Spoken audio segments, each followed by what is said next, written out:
진짜 북한에서 평백성들이 요거 그대로 가져가서 하나만 맛을 봤다가 아마 넋이 나갈걸요? 그 다음에 한 개당 5,000원씩이라도 막 사먹겠다고 할거예요. 북한에도 라면이 있어요. 북한에서도 라면 먹자면 여기 1,500원, 계란 하나 1,000원, 두부 1,000원 하면 그저 다 3,500원 있어야 되거든요. 근데 그 3,500원 벌자면 뭐 또 파고철 도둑질해도 10kg는 도둑질해야 돼요. 이 계란도 이렇게 한국은 흔하잖아요. 북한은 딱 1,000원이에요. 이거 계란 한 알당 1,000원. 근데 북한에서는 라면이란 말을 크게 사용 안 하고 꼬불행국수라고 그래요. 꼬불꼬불하잖아요. 꼬불행국수란 말을 많이 사용하는데 근데 이런 조미료가 따로 없어요. 그래서 국수만 있는 거예요. 그러니까 맛이 차원이 다르죠. 저는 북한에서도 한국 라면은 먹어 못 봤어요. 솔직히 북한 라면을 많이 먹어봤는데 물론 그것도 다 북한은 도둑질하지 않으면 못 사니까 솔직히 북한은 또 월화수목 금토일이 없어요. 월화수목금토토 일이란 말을 사용 안 하거든요. 토요일날까지 일해야 돼요. 노동 행정 시간이거든요. 토요일이 그러니까 월화수목금토토 그렇게 말하는데 그렇게 일을 해도 2,180원 됐거든요. 근데 2,180원에서 당비 떼고 무슨 식비 떼고 무슨 사발에 떼고 뭐 하면 미누스 들어가는 거예요. 그럼 월급 갖고 못 살잖아요, 사람이. 자꾸 미누스만 들어가는데. 그러니까 도둑질을 하는 거예요. 도둑질을 해야만이 그놈 사회에서 살아갈 수 있는 거예요. 그래 북한에서는 도둑질 한 놈이 똑똑한 놈이다. 경찰도 그렇게 말해요. 한국에서 도둑질했다가는 영창 가고 뭐 일 난리 나는데 북한은 그게 없어. 막 살기는 편해요. 왜냐하면 자전거도 도둑질할 수 있고 뭐 차는 자동차는 없으니까 북한에 자동차 도둑은 없어요. 근데 지금 자전거가 대중교통이니까 자전거를 도둑질하던 그런데 이렇게 라면 한 번 끓여 먹는다는 게 진짜 뭐랄까 10번 계산해서 한 번 먹어요. 나도 담배는 피니까 담배도 사야 돼. 당시 제대됐을 때 북한에 홀아버지 계셨거든요. 근데 홀아버지가 옥수수 국수가 북한에서 대표적인 음식인데 아버지가 돈이 없어서 그것도 식사 못하는 거예요. 내가 제대했을 당시에. 그래서 북한은 또 저기 군복 입으면 호랑이 가죽 뒤집었었다 그래요. 그리고 뭐 군복 완전히 벗기 전에 도둑질하자. 그 북한에서는 군인들이 도둑질하면 군인들 되게 무서워하거든요.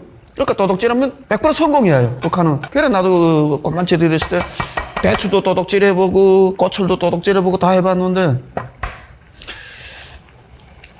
근데 당시 그 돈을 도둑질해서도 이렇게 라면을 함부로 못 사 먹어요. 예, 그 옥수수가 당시 1,500원 했거든요. 그리고 그거 옥수수를 그거 사자고 해도 하루에 둘이서 아버지하고 둘이서 먹어도 2kg는 있어야 되는 거예요. 그러니까 그 돈이 충족이 안 되거든요. 그러니까 이렇게 라면을 한번 먹는다는 게 좀 이렇게 좀 힘든 노릇인 거예요. 나도 군대 때 그 여가 담배를 많이 폈는데 여기서는 연초 노동신문에다 이렇게 요만하게 잘라갖고 이 담배를 넣고 말아서 피는 게 대중화된 거예요. 근데 그 연초를 한각 사자고 해도 1,500원인 거예요. 국수 한 킬로하고 가격이 같아요. 제일 핫질이. 담배 질 따라서 가격이 점점 올라가는 거예요. 그래, 그러다 나니까 연초는 명절날이나 겨우 한갑 주머니에다 넣어보고 그렇게 하고 식이주가 안 된 거예요. 북한은. 식이주가 대단하니까 먹는 대로 기본 투자를 하는 거예요. 근데 뭐 한국처럼 먹는 대로 투자해서 뭐 고기를 사다 먹고 뭐 질 좋은 거 이렇게 먹는 게 아니고 배에다 채우는 게 급성무니까 북한은 평민들이. 근데 뭐 간부들은 좀 틀리겠죠. 북한은 이런 흰쌀밥이 뻥치지 않고 말씀드렸는데 2000년도 졸업해서 2001년도에 내가 생일을 했을 그때는 아버지 엄마 다 살아 계셨거든요. 생일날에 해주는 게 옥수수쌀 절반 흰쌀 절반 해서 그렇게 해서 나한테 밥 해주시는 거예요. 부모님들이. 집이 너무 가난하니까 그걸 먹는 게 진짜 세상에 영예됐어요. 완전히. 들판에 나가면 풀이 안 보여요. 다 뜯어가서 들판에 풀을 다 뜯어 캐먹어요. 북한에서는 이렇게 토끼가 먹을 수 있는 풀은 사람이 다 먹어도 된다. 이런 인식이 있어나서 들판에 풀도 없어요. 그러니까 그 생일날에 요거 흰쌀에다 옥수수 오대올로 섞은 밥이 진짜 그건 최고죠. 당시는. 근데 이제 때 없이도 자꾸 생각나는 게 이런 밥 보면 이거 내가 북한에 있을 때는 그렇게 먹고 싶던 밥을 한국에서 왜 먹기 싫어졌을까 하는 그런 생각도 들게 되고. 자, 북한의 역사를 하다면 뭐 끝이 없는 게 네, 식사 맛있게 하세요. 근데 물이 너무 부족하지 않나요? 보통 물도 좀 좋은 것 같기도 하고 뭐. 보통 면을 어떻게 드세요? 저는 이렇게 이 상태에서. 피디님도 어떻게 잡수죠? 한국에 왔을 때 제일 먼저 먹은 게 저거 뭐라네. 국정원에서부터 식사하잖아요. 국정원에서 하는데 여기서처럼 여기도 있더라고요. 뷔페 같은 식당. 북한은 그런 거 상상도 못하는 게고 한국에서 깜짝 놀랐어요. 솔직히 국정원에서 자기 먹고 싶은 거 먹을 만큼 많이 처음에는 여기 쟁반에다 밥도 입밥이니까 곡상 담았어요. 그런데 못 먹겠는 거예요. 맛은 있지만 배가 불러서 그래. 그것도 내가 먹던 거를 남으면 버려야 되잖아요. 드셔야 되잖아요. 근데 북한에서는 내 군대 때란가 음식 그렇게 먹다가 남은 거 버리면 중대장한테 혼나는 거예요. 일찍 음식 찌꺼기라는 게 없어야 돼요. 그 생각나서 이거 버려도 되나? 그 생각 많이 했거든요. 다 재활용으로 다시 급식해야 돼요. 무조건. 왜 식량이 귀하니까 북한은. 그런데 한국에서 이렇게 먹다가 버리자니까 좀 당신 손이 떨렸어요. 근데 이제는 마찬가지돼서 모르겠어요. 예, 감사합니다. 어때요? 맛이 틀리네요. 북한에서 이런 거 먹자면 아마 한국하고 몰래 유통하는 간부들이나 먹어보겠는지. 간부집에 가면 이렇게 TV란 거 있잖아요. 메이드 인 코리아 쓴 거 뜯어버리고 그다음에 북한산으로 만들어놔요. 그다음에 TV 이렇게 밑에 TV마다 다 이름 있잖아요. 그것도 뜯어버리고 뭐 3.1포, 뭐 메아리 이렇게 상표를 간부들이 위조해서 붙이는 거예요. 그렇게 해서 사용하지 노골적으로 한국산은 사용 못하니까 뭐 라면도 몰래. 근데 이런 건 아궁에다 넣으면 되겠다. 북한은 아궁 집집마다 아궁 있으니까.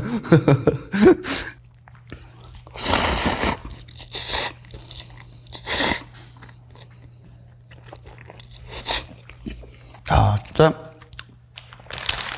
북한에서 평백성들이 요거 그대로 가져가서 하나만 맛을 봤다가 아마 넋이 나갈걸요? 그 다음에 한 개당 5,000원씩이라도 막 사먹겠다고 할 것 같은데.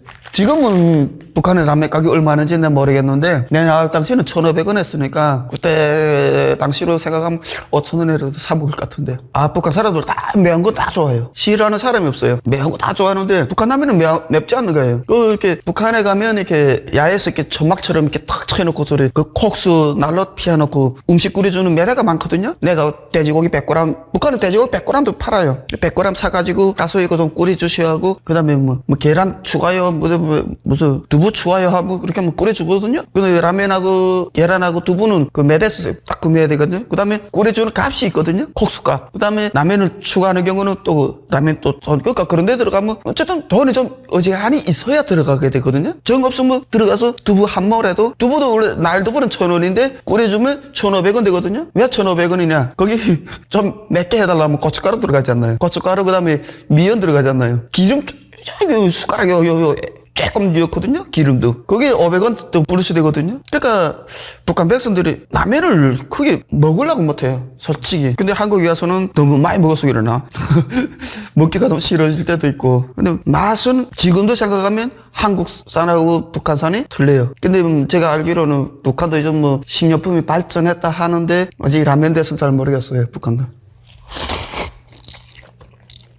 여기 닥터페퍼라고 빨간색 이게 미국에서 되게 인기가 많은 음료수예요. 이거요? 네. 이거 혹시 드셔보신 적 있으신가요? 이거 없어요.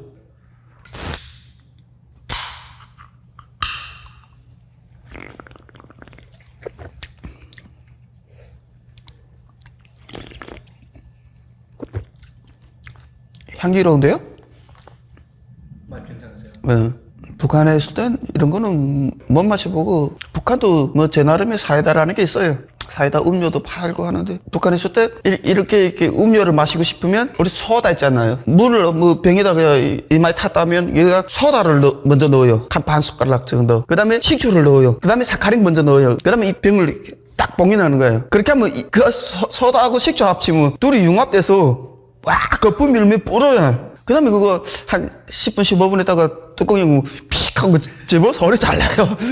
그렇게 해서 그거를 마셨거든요. 돈을 주고 굳이 구매는 안 했어요. 솔직히 이런 거는 캔으로 된 거는 상류층이나 사 먹지, 뭐 일반인들은 캔을 뜯는다면 맥주나 뜯을까? 북한 캔 맥주가 있거든요. 이렇게 음료는 이런 거는 일반인들이 함부로 가격을 문의도 못 하는 거예요. 이건 솔직히.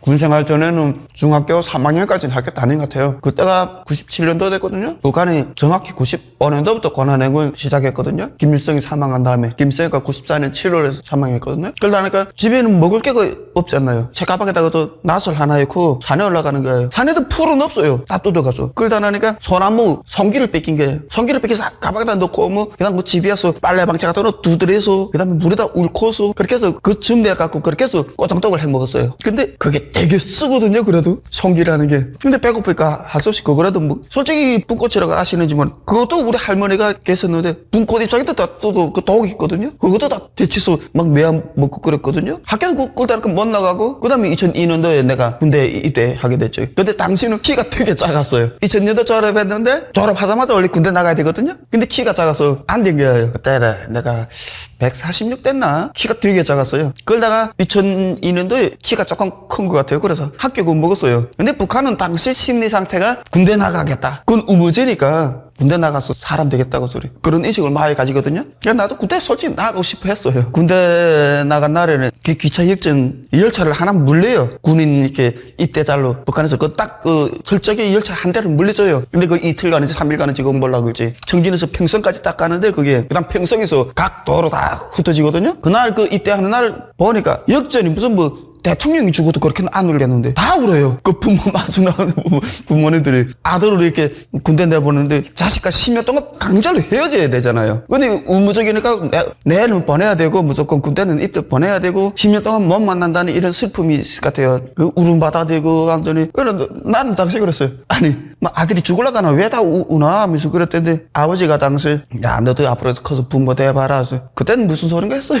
근데 저도 북한에서 군복무 해보면 제가 5년 만에 집에 한번 왔거든요. 딱 5년 만에. 그것도 엄마가 사망해서 통지를 받아서 4년 만에 엄마 사망했던 통지를 받았거든요. 그런데 부대에서 안 보내줬어요. 엄마가 사망해도. 그 다음에 다음 해 부대에서 2개 중대 중에서 조개 생산 높은 사람을 해서 10명만 뽑는다. 그리고 패창 휴가 보내준다. 그래서 나도 죽기 내굴 했지만 11등 된 거예요. 내가. 근데 11등인데 10등하고 내 차이가 20kg 차이 난 거예요. 야는 뭐 3톤 얼마 잡았다면 나는 2톤 무슨 뭐 980 이렇게 된 거예요. 그러다 뭐 좀 억울하죠. 나도 죽기 내구를 하긴 했는데 집에 한번 가보겠다고. 그 다음에 그 상부에다 제기했죠. 제가 이거 억울한 감이 있다 해서 그렇게 해서 쭉 하소연 하니까 부대에서 그 다음에 승인해서 그래 겨우 한번 집에 가봤거든요. 그렇잖아요. 집에도 못 가봐요. 10년만. 그래서 집에 가 그때부터 집이 아버지가 혼자 계시니까 정상이 아닌 거예요. 1년 동안 호라비 생활했으면 뭐 남을 게 없잖아요. 솔직히 북한에서는 더 해요. 아버지가 발가락 동상 입어서 썩었거든요. 그걸 한번 잘라냈는데 또 썩어 들어가네. 근데 수술할 돈이 없는 거예요. 북한은 또 수술하자면 괜히 다 부담하는데 한국은 조금 나온 게 뭐 있냐? 의료보험 있잖아요. 그러니까 의료보험 조금 지원되잖아요. 근데 북한은 그게 없거든요. 100% 순전히 100% 자기 돈이니까 그냥 아버지 살림이 말씀하야죠. 북한에서는 36년간 그래서 소 키우며 살고 내가 왜 거기서 허망한 아까운 청춘을 거기서 보냈냐 하는 허망한 감도 있고 그래요.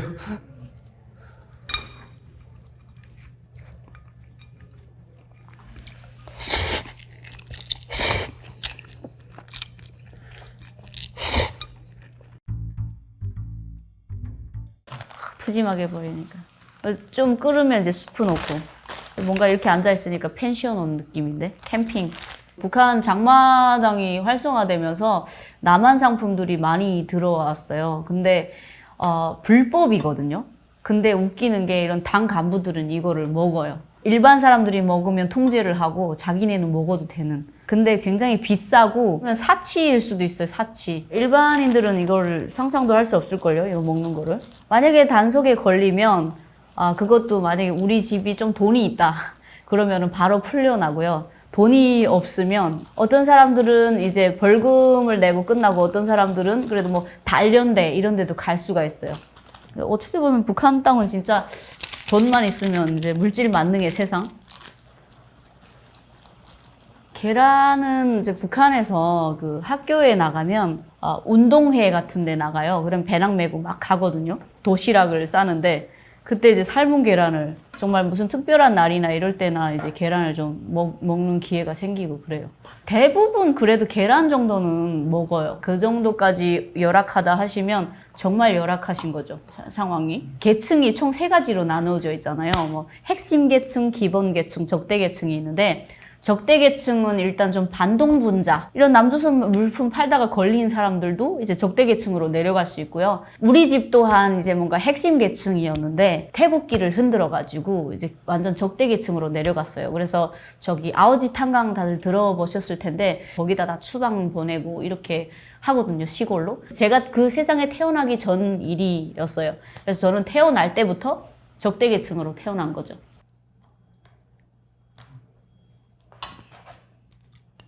와. 아, 이거 시청자님들 침 흘리실 것 같은데. 분명히 이제 라면 다 끓이신다.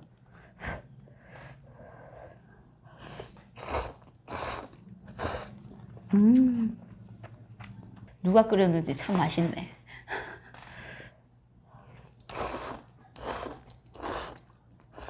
그냥 그 땅을 떠나야 되겠다 싶어서 이제 탈북을 선택하게 됐는데 갑자기 이제 그 보이부에서 잡으러 온 거예요. 근데 어떻게 잡으러 왔는지 지금도 되게 신기해요. 그때는 뭐 핸드폰도 없고 그런 상황이고 CCTV도 없는 상황인데 제가 브로커 집에 숨어 있었거든요. 집까지 찾아왔어요. 어떻게 왔는지 너무 신기한데 그래서 저는 그냥 두만강 근처도 가지 못하고 바로 이제 잡혀가지고 깜빵으로 들어가게 된 그런 케이스입니다.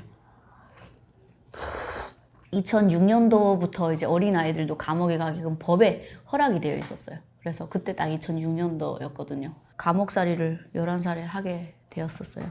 그 제가 제일 어린 나이였죠. 그냥 짐승 같은 1년이었던 것 같아요. 1년 동안 거기 안에서 살았는데 화장실 보고 싶고 그러면 이게 허락을 받아야 되는 상황이고 지키고 계시는 그 보이부님이 기분이 좋으면 보내고 기분이 안 좋으면 제가 바지에 싸든 말든 이제 상관을 안 하는데 바지에 싸면 일단 냄새가 나잖아요. 그럼 냄새 난다고 때리고 감옥 안에 화장실이 다 있어요. 문도 없어서 사람들이 앉아서 쌀 때 다 구경해요. 이렇게 먹는 것도 이제 옥수수를 한 10% 정도 풀어가지고 그냥 물처럼 이렇게 이 정도의 물이에요. 그냥 밥이.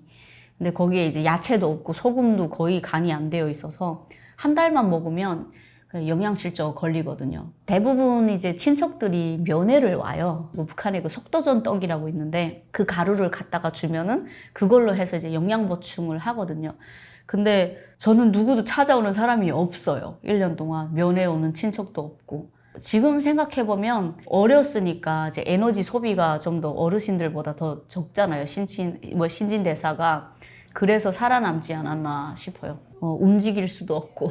그 부처님 자세로 하루 종일 앉아있다가 밤에 재우고 기상하면 또 그 자세로 앉아있어야 되는. 폭행은 뭐 일삼았죠. 근데 더 웃긴 건 뭐냐면 그런 상황에서도 세뇌를 받다 보니까 장군님께서 나를 백마 타고 구원해주러 오지 않을까 이런 말도 안 되는 상상을 그 감옥 안에서 했어요. 우리 집안이 이렇게 풍지박살나고 나를 감옥에 둔 건 김씨일가인데 그거를 모르고 그때 살았다는 거예요. 내가 지금 이렇게 라면을 먹고 있는데 누군가는 감옥 안에서 그런 밥을 먹고 있고 세상 밖에 살아가면서도 진짜 매일과 같이 살아남기 위해서 정말 몸부림을 치지 않을까. 네. 맛있네요. 어떻게 한 입 드셔볼래요? 이 북한 같으면 이거 불가능한 일인 거 알죠? 한 입도 안 주세요? 한 입이 뭐예요? 국물도 없어요. 누가 이런 걸 줘요? 국물 내가 다 먹어버리지. 이 음식이 만약에 북한 들어갔으면 인기 많았을까요? 당연하지. 없어서 못 먹죠. 이제 대한민국 라면도 그렇고 초코파이 있잖아요.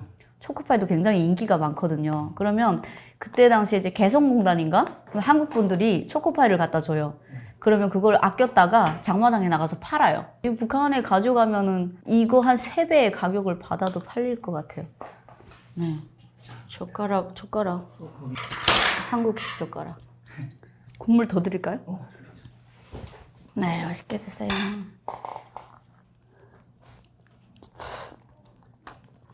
저는 만기예요, 만기. 저는 감옥 안의 삶이 제 인생에서 가장 고달픈 일인 줄 알았거든요. 근데 그 세상 밖을 딱 나오니까 더 지옥인 거예요. 왜냐면 이제 더 이상 갈 곳도 없고 이게 또래 친구들이 다 세뇌를 받았잖아요. 그러다 보니까 저는 그냥 북한 땅에서는 변절자, 배신자, 반역자예요. 이러면서 맨날 돌멩이 던지고 저한테. 그런 삶들이 너무 힘든 거예요. 그러니까 그때 당시에는 내가 뭘 잘못했길래 내가 왜 이 세상에 태어났을까 막 이런 자책, 그리고 내가 뭘 잘못했는지 모르겠는 그런 억울함, 또 이제 부모님들이 나를 버리고 갔다는 분노, 이게 삶의 의욕을 잃어버렸어요. 그때 당시. 더 이상 나는 살면 안 되겠다. 난 그냥 죽어야 될 사람이구나라는 생각에 그때 이제 그 늪에, 동네에 있는 늪에 가서 자살 시도를 했죠. 근데 그때 늪에 딱 들어갔는데 이제 물이 막 목구멍 막 여기까지 올라오니까 그런 생각이 드는 거지. 난 태어나서부터 지금까지 뭐 사랑받았던 기억도 없고 행복했던 기억도 없고, 그런데 이렇게 죽으려고 하는 내 자신이 너무 마음이 아프고 불쌍하고 막 가엾고 그런 느낌인 거예요. 어차피 이렇게 죽으나 저렇게 죽으나 죽은 목숨인데 다시 한번 탈북하자. 가다 죽으면 뭐 어차피 죽을 거니까. 이런 생각에 다시 이제 그 늪에서 살아나왔죠. 그래서 감옥 안에서의 삶보다 세상 그 밖이 더 무서웠어요. 더 힘들었어요. 중국에서의 삶은 처음에는 좀 많이 고달팠던 것 같아요. 어머니를 5년 만에 이제 만났는데 솔직히 원망만 했지 어머니가 막 그립고 이런 부분도 있긴 하지만 그렇게 크진 않았어요. 원망보다는. 근데 어머니를 딱 만나는 순간 우리 엄마가 잘 살고 있진 않았구나라는 그런 생각이 들더라고요. 인지매매죠. 당해가지고 정말 열악한 환경 속에서 살고 있더라고요. 그 모습을 보니까 또 내가 그 집에서 얹혀 살기에는 너무 엄마한테 민폐가 되는 것 같아서 북한에서 떠돌이 생활을 하던 것처럼 다시 나왔어요, 걸어서. 근데 북한에서는 말이 통했지만 중국 땅에서는 이제 말이 통하지 않잖아요. 혼자서 막 몇 시간 동안 걸어가지고 이제 시내 밖으로 나가서 갑자기 앞에 저기 반짝반짝 뭐가 돌아가는 거예요. 그래가지고 저기 뭐지? 너무 이쁘고 막 장사가 엄청 잘 되는 그런 헤어숍이었어요. 갔죠. 들어가가지고 먹여주고 재워주세요.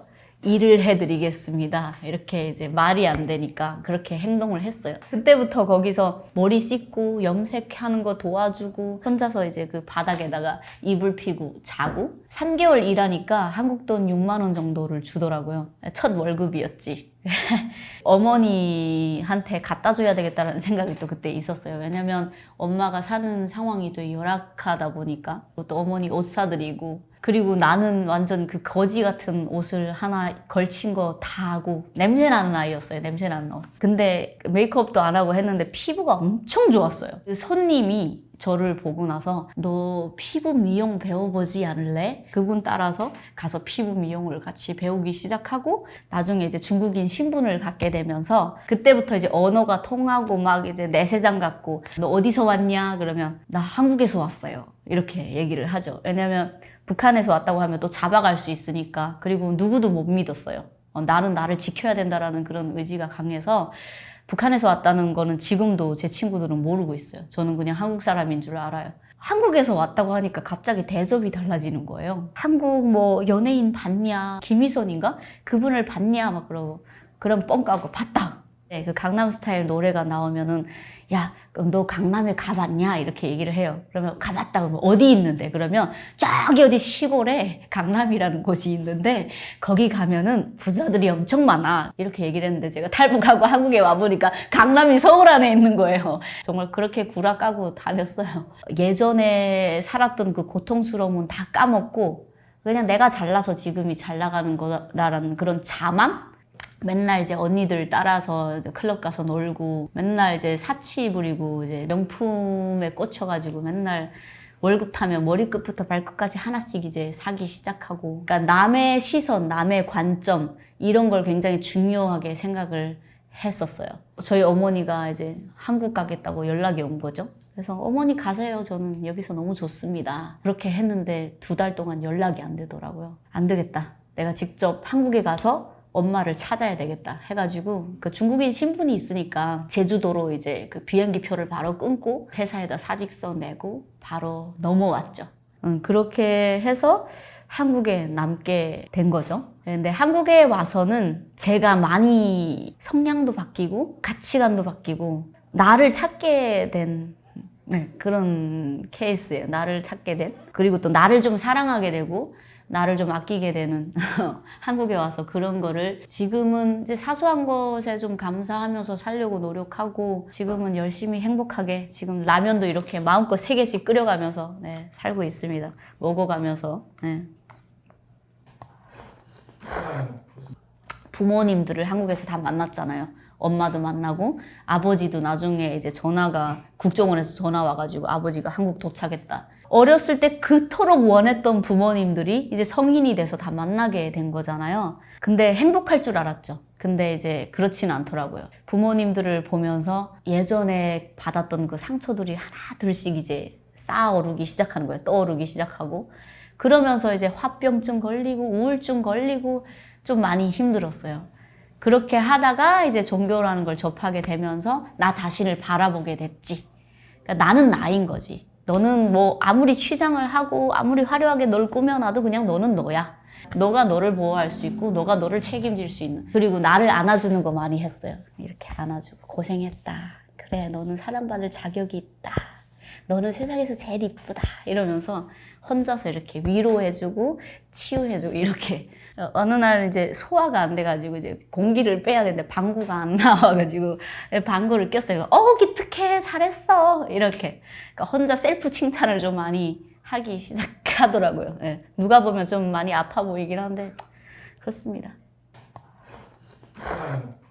제가 원래는 이제 비혼주의였거든요. 가정에 대한 행복한 느낌이 없었어요. 내가 만약에 누군가의 엄마가 되고 누군가의 와이프가 되면 나는 과연 좋은 엄마, 좋은 와이프가 될 수 있을까? 이런 걱정을 정말 많이 하게 되었는데 지금은 좀 많이 그 관점이 변했어요. 나의 가정을 꾸리고 싶고 뭐 부족하면 뭐 어때? 부족한 대로 받아줄 수 있는 사람, 그리고 또 그 사람 또한 뭐 완벽하진 않겠지만 내가 그 사람을 이제 안아줄 수 있는, 그냥 서로 위로하고 서로 보듬어 줄 수 있는 그런 가정이 있으면 조금 더 붕 떠 있는 마음을 안정감 있게 잡아주지 않을까라는 생각을 하게 되고, 또 가정이라는 그 울타리 안이 있으면 조금 더 든든하지 않을까. 너무 행복할 것 같아요. 살아가는 의미도 더 있을 것 같고, 또 누군가와 인생을 같이 나눌 수 있는. 그래서 결혼에 대한 관점도 변했고, 또 나만의 건강한 가족을 꾸리고 싶은 마음도 생겼어요.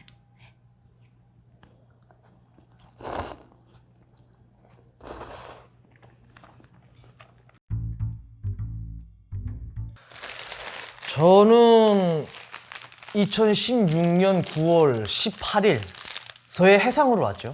서해 해상으로 수영 쳐서 왔어요. 헤엄쳐가지고. 제가 다른 방송 나가가지고 헤엄쳐서 온 거리가 6km라고 했댔는데 아니더라고요.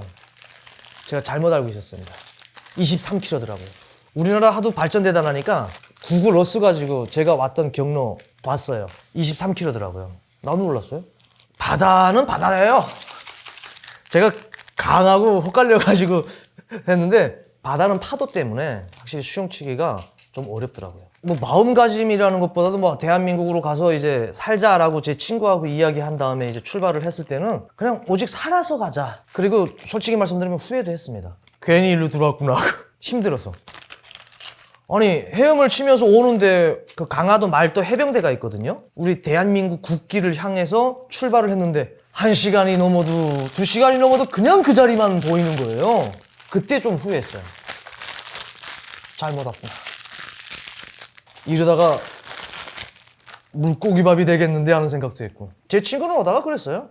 진짜로. 자기 놔두고 가라고. 자기 못 가겠다고. 그러니까 자기 죽겠다고. 그러니까 죽겠다는 사형 선고죠. 못 가겠다나 너 혼자 가라. 철원아 너 혼자 가라. 아 그때 고민 많이 했죠. 나도 힘드니까 이걸 놔두고 가야 되나 아니면 끌고 가야 되나 하면서.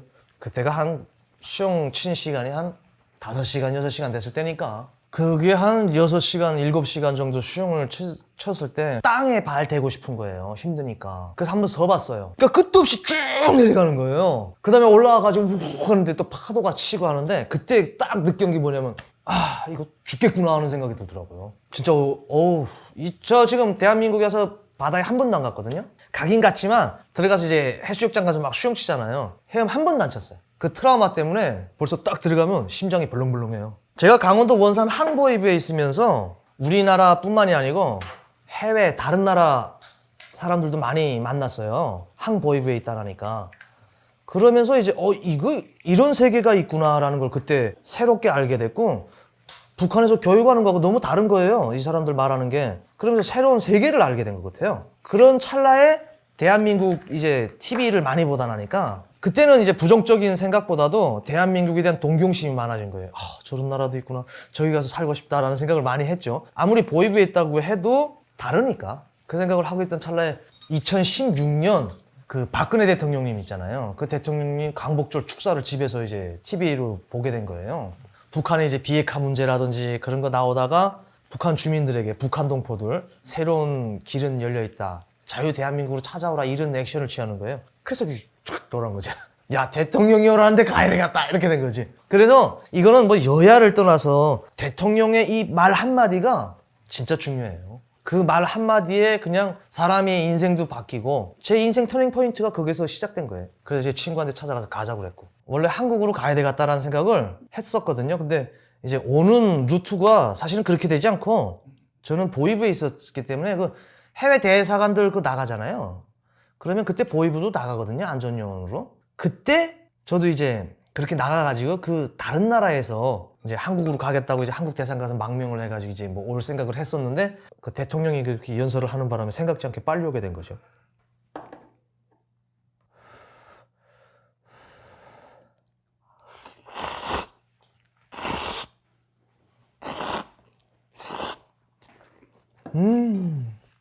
배고플 때 먹는 건 너무 맛있다. 한국에서 처음 먹었던 라면의 맛이 기억나세요? 그건 잊을 수가 없죠, 제가 이제 수영쳐서 왔잖아요. 헤엄쳐서 오다 나니까 저는 군함을 타고 간 거예요. 군함에서 딱 탔는데 취사병.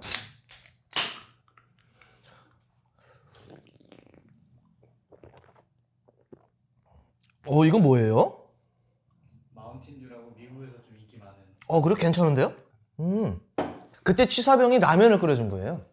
근데 지금은 그때 그 라면 맛이 안 나요, 솔직히. 그때는 뭐 한 3끼 굶고 끓여준 라면이니까 야 진짜 이 세상에서 최고의 맛이었던 것 같아요. 음식 중에 최고의 음식. 아무리 우리나라에서 뭘 먹어도 그때 그 맛은 못 따라가죠. 저희 아버지가 보위부에 계셨어요. 저희 아버님도 보위부에 계시고 저희 작은 아버님도 다 보위부에 계시니까 그러니까 그 북한에서는 그 김일성이 때부터 그런 말이 있어요. 아버지가 보위원이었으면 자식들도 이제 보위부가 돼야 된다 뭐 이런 지시가 있어가지고 자동적으로 우리나라처럼 뭐 어디 가서 뭐 지원서라고 해야 되나 나 뭐 여기 하겠다 뭐 이렇게 보내는 거 있잖아요. 그런 거 없어요. 그리고 군대 나갈 때부터 보위부에서 따로 선발을 해요. 지금은 좀 달라졌는데 그 자녀들도 다 아들만 낳는 건 아니잖아요. 딸도 낳고 또 보위부에 무조건 들어가는 것도 아니기 때문에 일반적으로 토대 좋은 사람들도 보위부에 들어오게 하는데 돈 줘야 돼요. 근데 $1,500 이상 돈 줘야지 보위부에 입대가 되거든요. 동철님 가고 싶었어요? 그렇죠. 권력이니까. 그 권력 있으면 돈 또 받으니까 뇌물 받으니까 당연히 가고 싶죠. 그리고 그 보위부 자꾸 욕하잖아요. 우리 한국에 오신 분들 탈북민분들 만나가지고 남자분들한테 만약 북한에 있었으면 보위부 하라 보위원 하라고 했으면 하겠냐 안 하겠냐 하니까 다 갔다 그러더만 뭐. 사실은 보위부가 간첩 잡는 거거든요. 북한에서 뭐 블랙 요원들도 분명히 있어요. 북한에 무슨 간첩이 그렇게 많겠습니까? 북한에 대해서 뭘 알 게 있다고. 물론 있겠지만 근데 중요한 거는 이제 블랙 요원들보다도 화이트 요원들이 많은 게 북한 주민들이 이제 독재 체제를 3대째 이어오고 있잖아요. 그거에 대한 불안감도 있는 거예요. 그래서 북한에서는 이제 김정은 체제를 어떻게 생각하고 있는가 북한 주민들이 이런 사상 동향을 장악하는 것이죠. 그리고 북한에서 이제 ICBM을 발사한다든지 핵실험을 한다든지 하면 분명히 말들이 있을 거 아니에요. 어떤 뭐 어떻다노니 저떻다노니 먹고 살기 힘든데 뭐 쏜다노니 이런 말들이 있으니까 그런 내용들을 알아내는 거죠. 어떤 사람이 어떤 생각을 가지고 있구나. 그리고 그런 것이 이제 지속적으로 당에 대한 부정의 표현으로 이제 바뀌면은 그건 이제 처리하는 거죠. 한 번에 처리하는 거는 야 김정은이 개새끼네 하면 그건 한 번에 죽여야죠. 근데 그렇게 북한 사람들이 못 먹고 못 살지만 김정은에 대한 반감을 드러놓고 표현을 못 하거든요. 그런 거를 어떻게 유도해가지고 이제 알아내고 그런 거죠. 그 안에서 나는 그런 사람들을 찾아낼 수 있게끔 스파이를 교육하는 것. 보위부에 아지트라고 있어요. 정보원들을 교육하는. 그 아지트에서 있었던 거죠. 보위원들이 이 사람을 정보원으로 고용을 해야 되겠다라고 하면은 데리고 와요. 그래서 교육을 합니다. 2박 3일 동안. 그런 쪽에서 이제 교육하고 나가서 어떻게 활동할 수 있게끔 이런 것들이죠.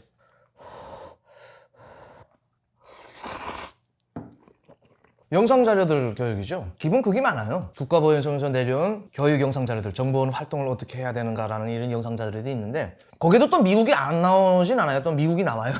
북한의 무슨 교육 자료들이 미국이나 남조선은 무조건 나왔거든요. 미국과 남성 괴뢰들이 북한을 이제 공산 체제를 무너뜨리기 위해서 활동하고 있는, 그리고 또 이제 돈 들여보내고 영상 자료 들여보내고 성경책 들여보내가지고 북한 주민들의 사상을 이제 마비시키려고 하는 이런 활동들을 제지하기 위해서 당신들이 어떻게 해야 되는가 이런 거에 대해서 많이 적어가는 거죠. 이 사람들도 교육이 있어요. 본인의 편견적인 그걸 가지고 정보 자료를 제공하면 안 된다고 교육을 해요. 객관성이 있어야 되고 사실에 기초해야 되고 이런 것들을 교육하는 거죠. 왜냐면 정보원이 옆집 사람 기분 없이 난다고 이 새끼 간첩으로 몰아야 되겠다 이렇게 하면 수는 없잖아요. 그렇게 하면 큰일 나잖아요. 그러니까 그거에 대한 교육도 하는 거죠. 그렇게 하면 안 된다 이거죠. 근데 이제 국가적인 이익이 있을 때 아마 많이 나왔을 텐데 그 빌 클린턴도 북한에 갔댔잖아요. 그리고 1기 때 트럼프도 북한 김정은이 만났잖아요. 북한 가진 않았지만 그거 다 보면 간첩상공과 연관되어 있어요. 자료들 찾아보시면 하나는 오태원묘 사건이고 빌 클린턴 갔을 때는 여기자 사건, 여기자 2명 간첩 사건으로 해가지고 그 사람들 뭐 간첩 임무 받고 실제 들어간지 안 들어간지는 그거는 뭐 모르겠지만 아니 무슨 간첩 임무를 받고 무슨 기자들이 들어가서 뭘 하고 오태원묘가 들어가서 뭘 하겠어요. 근데 왜 간첩으로 몰아요? 북미 협상하려고 하는 거예요. 그게 다 꼼수거든요. 그럴 때는 미국 사람이다 이 야를 간첩으로 몰아가지고 써야 되겠다 할 때는 모는 거죠. 뭐 간첩으로. 네. 근데 뭐 일반적인 북한 주민을 갖다 간첩으로 몰아가지고 북한에서 이익 볼 건 없잖아요. 그거 있어요. 그것 때문에 저희 와이프하고 아직도 다퉈요. 그리고 이게 손님들 만나잖아요. 그 북한에서 오신 분들 이렇게 만나서 이야기하면은 자꾸 꼬치꼬치 따져 물어요. 집사람한테 그러지 말라고. 아니 나한테 하듯이 한다고. 집사람하고 이야기하다가 꼬치꼬치 따져 물어요. 그것도 책상에 올려놓고 그때 왔으면은 그전에는 어떻게 됐는데 말이 안 맞을 수 있잖아요. 기억이 안 나서 그거를 무조건 맞춰야 돼. 모든 게 다 조인이 돼야 되는 거예요. 말하면서 이게 퍼즐이 안 맞는데? 라고 하면은 계속 꼬치꼬치 묻는 거예요. 그러니까 그게 안 좋다고 하더라고요. 근데 그게 습관이 돼서가지고 우리 집은 계속 그래요. 야, 뱀눈 해가지고 계속 물어보는 것 자체가 싫대요, 너무. 그 습관이라고 나보고. 그것뿐만이 아니고 이제 사건과 관련되어 있는 거. 말하자면 이제 투소 사건. 김정은 똥싸게 돼지라고 써놓는 이런 낙서 사건이 있다라고 하면은 그것과 연관되어 있거나 밀접하게 관련이 있을 것 같다라는 사람들을 다 데려다가 조사를 하는 거예요. 그러면서 이제 유도 질문을 하는 거죠. 그러면 너 몇 시부터 몇 시까지 집에 있었지? 그러면 몇 시부터 몇 시까지는 어디가 있었어? 자기 어디가 됐다면 그 확인할 수 있는 방법은 있나? 뭐 이러는 거죠. 그럼 뭐 누구한테 가서 확인을 하는 거예요. 그러면 가서 이동하고선 그 뭐 화장실도 갔다 왔다 할 수 있잖아요. 그것까지 다 맞아야 되는 거예요. 그럼 그때부터 여기까지는 왜 비어 시간이? 이렇게 하는 거죠. 그런 것 때문에 좀 그래요 어쨌든. 일종의 전략 네. 같은 거를 좀 아신다는 말씀해 주실 수 있나요? 그건 딱 사람에 따라 달라가지고 그 사람 성격부터 알아야 돼요. 딱 만났을 때 이 사람은 어떻게 대충 어느 정도만 말해도 자기가 술술술 말할 건지 아니면은 구체적으로 내가 꼬치꼬치 따져 물어야 되는지 그 사람 스타일에 따라서 좀 다릅니다. 그래서 저하고 만나기 싫어하는 분도 있어요. 지금까지 이야기한 게 다 자기가 말했던 게 진실처럼 이야기했는데 내가 한데 나하고 만나서 이야기하니까 거짓말인 거예요. 형 됐어요. 그만 물어봐요 나보고 그래. 그러니까 그 우리 집사람이 자기야 그만해. 그런 거예요, 그래요. 자기에 대해서 이야기하다가 이것도 사실 나쁜 습관이에요. 지금 대화 과정에 했던 이야기들이 생각나요. 얘가 이 이야기를 했댔지. 근데 갑자기 또 이 이야기가 툭 튀어나오면 이 말이 안 맞는데? 거기서부터 이제 다시 퍼즐을 맞추기 시작하는 거죠. 안 맞는다 하면 다시 또 흔들어 놓고서 물어보는 거죠. 이거 나쁘다고 하던데. 우리 집사람 방송 나가서도 그 이야기 하더라고요. 미국은 정말 가고 싶어. 북한에 있었을 때부터 가고 싶어. 진짜 그 북한에서 영화에서 나오는 것처럼 진짜 미국의 도시가 저런지도 궁금하고 그 영화들 보면 계속 그 미국은 그냥 총력 사건만 일어나더라고요. 그래서 야, 저 나라는 저거 어떻게 사냐 저거. 내가 가장 두려워했던 게 가보곤 싶은데 나도 갈 때 총을 가져가야 되겠다는 생각을 했어요. 아니 무슨 영화들 보면 뻑하면 총이야. 그리고 내가 되게 어처구니 없이 봤는데 차 타고 가다가 갑자기 뭐 신호 걸려가지고 서인이 오토바이 타고 오더니 뻥뻥 쏘더니 가고 저건 뭐지?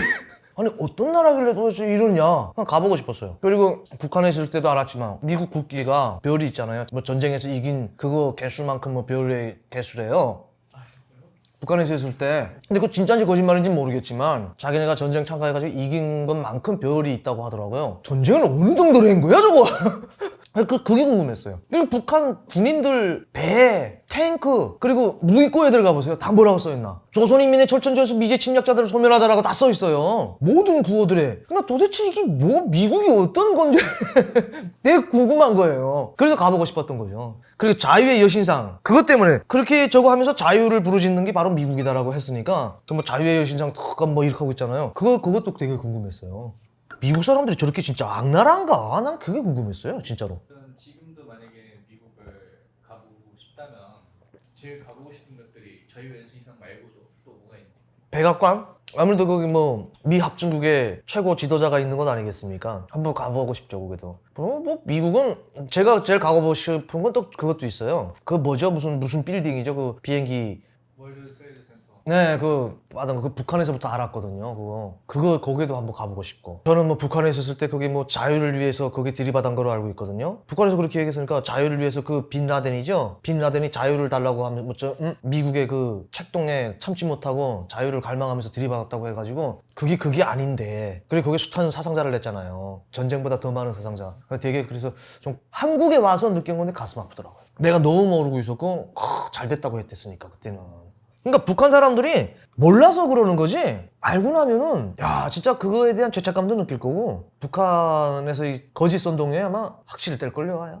미국은 못 가봤지만 네덜란드 가봤잖아요. 거기 음식 못 먹을 줄 알았어요. 다 맛있더라고요. 얼마나 맛있는지 전 내가 음식을 가리는 게 없구나 하고. 저는 위스키 한 주 버터로 해요, 집에서. 기름진 음식을 많이 못 먹죠. 유럽 음식이 좀 짜더라고요, 생각보다. 나도 약간 짜게 먹는데 내 입에도 좀 짭조름하다 하는 생각이 들더라고요. 근데 맛있어요, 어쨌든. 햄버거도 그렇게 짜다면서요. 미국식 햄버거 여기 한국에서 파는 건데 그것도 약간 좀 그렇더라고요. 근데 맛있더라고요. 저는 음식은 안 가리는 것 같아요. 북한에 많죠. 지금쯤 간에 다 이젠 소령, 중령 막 이렇게 다루고 있겠네요. 나도 이제 좀 40이니까. 그 친구들도 앞으로 이제 해외에 나오는 친구들도 있을 거예요. 제가 딱 30에 왔는데 그 친구들 중에서도 내가 몇몇은 지금 조준하고 있는 친구가 있어요. 북한 사회에 대해서 그렇게 좋지 않게 생각하는 애들도 있거든요. 그게 같은 보이베 있었는데 한잔 먹으면 이렇게 썩 좋지 않은 말 했던 애들도 몇 명 있거든요. 대학 시절에도 있고 그리고 제가 항보이베 있을 때도 그 친구들도 있고 야, 그래도 언젠가는 올 것 같은데 하는 생각이 들거든요. 솔직히 되게 안 좋아했던 친구들도 있어요. 처음에 김정은이 집권했을 때 상당히 안 좋아했죠. 자기보다 나이 어린데 이제 지도자가 되다라니까 부모를 잘 만나야 돼.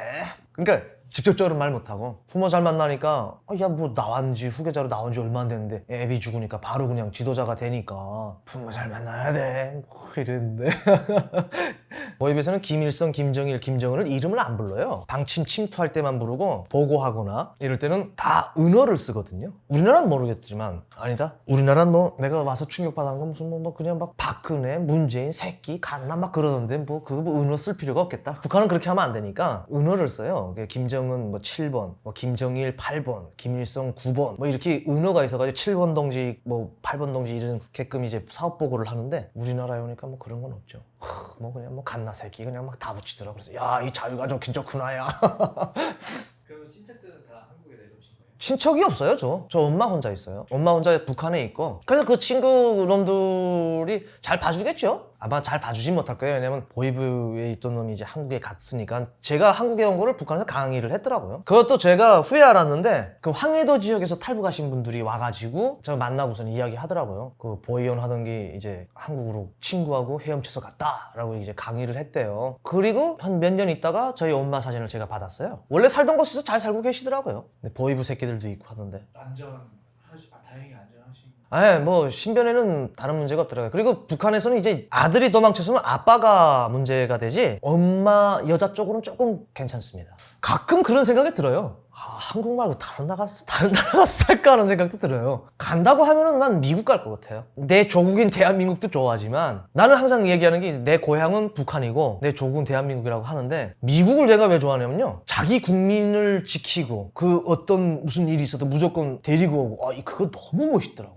내가 북한에서 람보 영화 보면서 울었거든요. 나 그 람보 영화 딱 나올 때 그땐 자막이 있었어요. 그 한국에서 들어간 그런가 봐요. 자막 나오면서 그 람보 뭐 2인지 3인지에서 나오는데 자기 그 같이 싸웠던 전우들을 구하고 가면서 뭐 부대 그 간부가 뭐 더 같이 일하자고 그랬는지 뭐 막 그런 상황이었던 것 같아요. 근데 그 사람이 이야기하는 게 그거예요. 내가 조국을 사랑하는 것만큼 조국도 나를 사랑해달라. 딱 이게 있더라고요. 와 그거 딱 그 보는데 와 눈물이 나는 거예요. 근데 그거 이야기할 때마다 자꾸 눈물이 나요. 왜 그러는지 모르겠지만 그 북한 정부에 대한 좀 배신감이 아직 내가 좀 많은가 봐요. 그 이야기를 하면은 내가 조국을 사랑하는 것만큼 조국도 나를 사랑해달라. 뭐 그런 뉘앙스의 말이 있거든요. 야 그거는 진짜 항상 제가 품고 있는 명대사의 명대사인데 그거를 봐서 그런지 모르겠지만 우리나라에 와서도 이제 미국에 대해서 쭉 보면은 자기 자국민 그리고 자기 이거에 대해서는 확실히 그긴 다른 국가와 달리 특별히 그래요. 어디 가서 죽었든 죽은 시체라도 가져오게끔 하는 거. 그건 너무 멋있는 거 아닐까요? 어느 나라고 어느 국가에서 다 따라 배워야 될 것 같아요. 솔직히 말씀드리면. 그래서 미국이 더 군사강국, 경제강국 아닌가 하는 생각이 들어요. 자기 국민을 버리지 않는 마인드. 그거 너무 멋있죠. 그래서 미국 가고 싶습니다. 철우님 개인에게 북한이라는 나라는 어떤 곳인지. 저는 개인적으로 북한이라는 나라라고 해야죠. 간에도 어쨌든 뭐 유엔에 가입돼 있는 나라이니까. 솔직히 개인적으로는 제가 가고 싶은 고향입니다. 제가 뭐 북한 체제가 싫어서 왔지 내가 살던 고향과 그 주변 사람들이 싫어서 온 건 아니잖아요. 솔직히 그리워요. 저도 고향이 그리워요. 근데 가질 못하니까 그렇지. 제가 이제 전에 말씀드린 것처럼 대한민국이 조국이라고 하잖아요. 그게 조국 같은 조국이 돼야 되는데 그게 아니잖아요. 내 조국이라고 부를 수 없는 거예요. 그게 내 조국이 아니죠. 김정은이 조국이지. 독재 3대 독재가 체제를 통치하는 그들만의 조국이잖아요. 그들만의 영역에서 살고 있는 거기 사람들은 노예고. 그리운 고향이죠. 그냥. 생각나죠. 그 사람들은 다 생각나죠. 보고 싶기도 하고 같이 이제 만나가지고 저는 상상을 해요. 그 사람들 촥 만나면 이제 대한민국에서 내가 차 끌고 가가지고 먹을 거 발끝 사가지고 가가지고 같이 쫙 펼쳐놓고 너네 이렇게 아껴 먹던 거 보라. 한반도 반쪽 땅에서는 먹기 싫어서 많은 거다 하면서 같이 앉아서 한 잔 먹으면서 그동안에 헤어졌던 이야기들 회포를 풀면서 울고불고 막 상상되는 거 있잖아요. 그럴 일이 일어나겠는지 모르겠지만 그런 상상이 가끔 생각되죠. 그립죠. 달랑달랑거리면서 빨가당 벗고 달랑달랑거리면서 물 안에 들어가서 놀고 그리고 또 성인 돼가지고 커가지고 뭐 또 그 나가서 같이 또 막중한 일도 하고 하던 사람들이 그립고 보고 싶죠.